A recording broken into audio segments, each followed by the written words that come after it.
दोस्तों कैसे हैं आप लोग। उम्मीद करता हूं बेहतर होंगे। और आप लोगों को मैं बता दूं कि आज का जो टॉपिक है वो बहुत ज्यादा इंपॉर्टेंट है। आज के टॉपिक के साथ मुझे लगता है क्वेश्चन जरूर बनेगा एमपीपीएससी के अंदर, और अगर व्यापम की कोई एग्जाम होती है उसमें भी आपके लिए इंपॉर्टेंट रहेगा।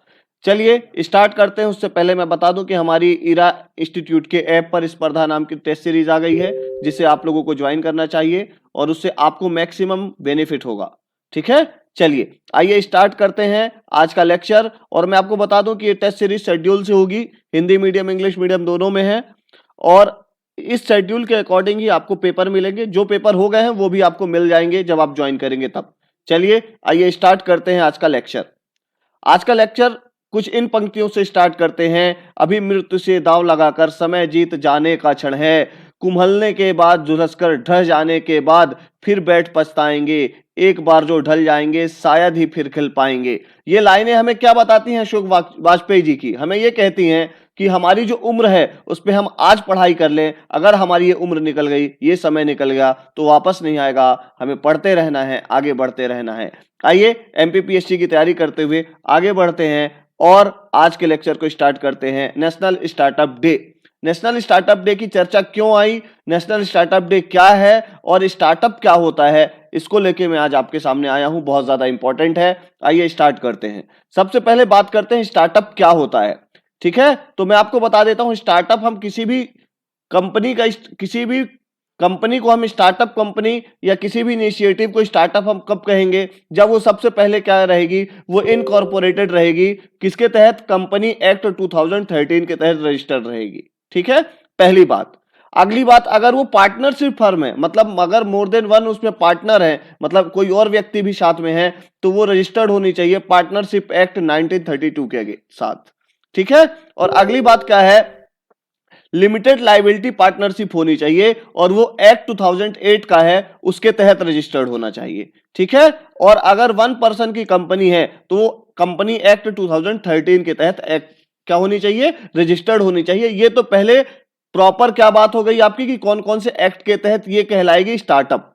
और अगली बात उसमें क्या है कि अगर कोई कंपनी है वो क्या होनी चाहिए? 10 साल के अंदर रजिस्टर्ड होनी चाहिए, पहली बात तो। और उसका जो ओवरऑल टर्नओवर है, ठीक है, वो 100 करोड़ से ऊपर नहीं होना चाहिए, तब हम उसे स्टार्टअप की श्रेणी में लाते हैं। मेरी बात समझ गए क्या? ये हुई स्टार्टअप की डेफिनेशन कि आप स्टार्टअप किसको मानोगे।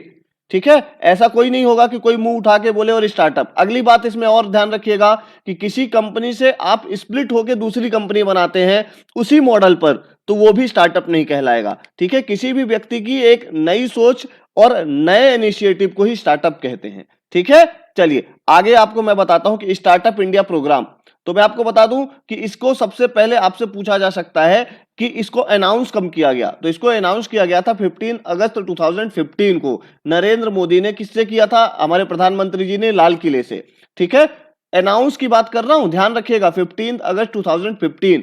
अभी मैं ये बात नहीं कर रहा हूं कि कब ये लागू हुई, अभी तो मैं बता रहा हूं कि 15 अगस्त 2015 को विजन दे दिया था कि हम स्टार्टअप जैसा कोई एक प्रोग्राम लेके आ रहे हैं इंडिया के लिए। इसको लॉन्च कब किया गया? 16 जनवरी 2016 को। बहुत ज्यादा इंपॉर्टेंट है ये डेट, ध्यान रखिएगा। आज से 6 साल पहले, मतलब इस स्कीम को पूरे 5 साल हो गए हैं। ठीक है, 2016 से लेके और 2022 तक लगभग 5 साल, पूरे 6 साल पहले इस डे को स्टार्टअप स्कीम को चालू किया गया था। ठीक है, विज्ञान भवन न्यू दिल्ली में। आपसे पूछा भी जा सकता है कि कहां स्टार्ट किया गया था, तो विज्ञान भवन न्यू दिल्ली में। ठीक है, और किस पे ध्यान देना था हमें? मेन 3 एरिया थे जहां फोकस करना है। कभी मेंस राइटिंग लिखनी हो तो भी, और प्री के अंदर पूछा जा सकता है कि कौन सा फॉलोइंग एरिया था जो फोकस किया गया था या फोकस नहीं किया गया था। तो ठीक है, सबसे पहला क्या है? सिंप्लीफिकेशन एंड क्या करना है? हैंड होल्डिंग होनी चाहिए। ठीक है, पहली बात स्टार्टअप के अंदर। ठीक है, फिर क्या होना चाहिए? फंडिंग सपोर्ट दे हम। ठीक है, इनिशिएटिव्स लेने में हम फंडिंग सपोर्ट दे, गवर्नमेंट ने इस सेक्टर पे काम किया। फिर अगला क्या था? जो इंडस्ट्री है वो क्या हो? पार्टनरशिप और क्या हो? इंक्लूडेशन। मतलब क्या हो? कभी भी हम पार्टनरशिप को क्या करें? प्रमोट करें। कुल मिला के ये इंडस्ट्री के अंदर क्या हो? नए नए जो इनिशिएटिव्स हैं या नए नए जो इनोवेशंस हैं उनको भी हम स्थान दें।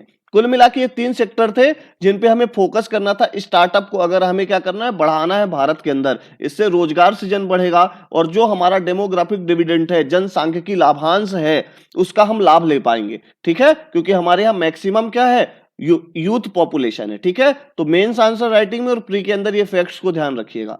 चलिए आगे आपको मैं बता दूं कि आई मेड प्रोग्राम चलाया गया था स्टार्टअप इंडिया के तहत। ठीक है, आई मेड प्रोग्राम चलाया गया 2016 में स्टार्टअप प्रोग्राम के तहत। और मैं आपको बता दूं कि 2018 में स्टार्टअप स्टेट रैंकिंग आई थी जिसमें बेस्ट परफॉर्मर गुजरात था, फर्स्ट रैंक लगी थी गुजरात की। टॉप परफॉर्मर कर्नाटक, केरल, ओडिशा और राजस्थान। और हम लीडर में थे, मध्य प्रदेश साथ में था, उसके साथ आंध्र प्रदेश, बिहार, छत्तीसगढ़ और मध्य प्रदेश और फिर तेलंगाना था। तो आपसे पूछा जा सकता है कि स्टार्टअप में क्या क्या था, या स्टार्टअप रैंकिंग में अभी 2018 के बाद रैंकिंग नहीं आई है, ये बात भी आपको याद रखनी है। अगली बात बहुत सबसे ज्यादा इंपॉर्टेंट, 16 जैन जिस दिन स्टार्टअप डे को सेलिब्रेट किया जाएगा, 16 जैन को कैसे किया जाएगा, स्टार्टअप डे के रूप में सेलिब्रेट किया जाएगा। और मैं आपको यहां पे बता देता हूं कि 16 जैन 2016 को ही स्टार्टअप स्कीम लाई थी, स्टार्टअप इंडिया स्कीम लाई थी भारत सरकार ने, जो मैंने आपको ऊपर बताई। इसीलिए आज 16 जैन 2022 को क्या किया है हमारे नरेंद्र जी मोदी जी ने, प्रधानमंत्री ने डिक्लेयर किया है कि अभी हम इसे नेशनल स्टार्टअप डे के रूप में सेलिब्रेट करेंगे। तो ये होल सोल था आज के लेक्चर का कि आज हम ये पढ़ क्यों रहे हैं। ठीक है, ये बहुत ज्यादा इंपॉर्टेंट है। तो आप लोग हमारे लेक्चर को लाइक करें, सब्सक्राइब करें, शेयर करें और टेस्ट सीरीज जरूर ज्वाइन करें। Thank you very much.